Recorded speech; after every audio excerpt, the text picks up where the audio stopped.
آدابه أما بعد فأعوذ بالله من الشيطان الرجيم بسم الله الرحمن الرحيم عن عمر بن الخطاب رضي الله تعالى عنه قال قال رسول الله صلى الله عليه وسلم إن الله يرفع بهذا الكتاب أقواما ويضع به آخرين او كما قال عليه الصلاة والسلام.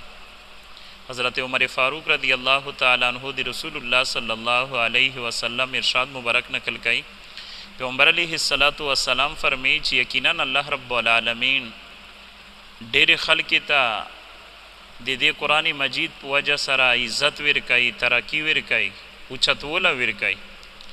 او ډېر خلق الله رب العالمین د دې قرآن مجید په وجه سره ذلیلای رسوا کوي او د اوچتې درجې نه اچوي. د مخه عزت منې چې سیکه د دې قرآن مجید باندې عمل کوي، قرآن مجید د هدایت مطابق د خپل زندگی تیری، الله رب العالمین دغه انسان ته عزت ورکوي، ترقی ورکوي. او چې سیکه د قرآن مجید باندې عمل نه کوي، قرآن مجید د زده کولو کوشش نه کوي، د هغې په مفهوم په مقصود باندې ځان نه پیوي، نو داسې خلق الله رب العالمین ذلیلای رسوا کوي.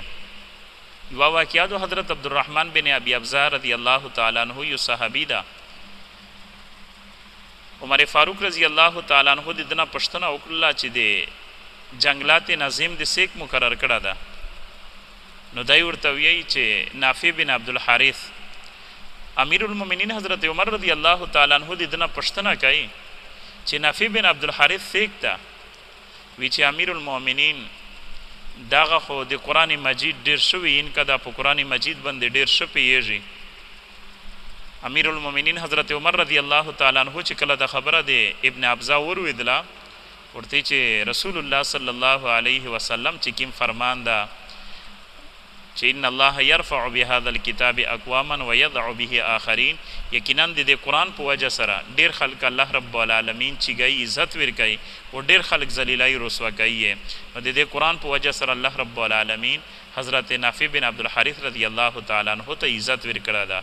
نو خو مو خوږه عزت منې کچېرې میشو تاسې غوړي چې په دې معاشره کې میشته عزت میلاو شي، د الله رب العالمین څنګه مې مقامي دنیا او د آخرت کامیابی غوړي، نو د دې قرآن مجید باندې عمل کوي، قرآن مجید زده کوي او قرآن مجید بیا خلک ته رسوي. د دا د عزت ذریعه ده، د ترقی ذریعه ده. الله د عمل کولو توفیق ورکړي.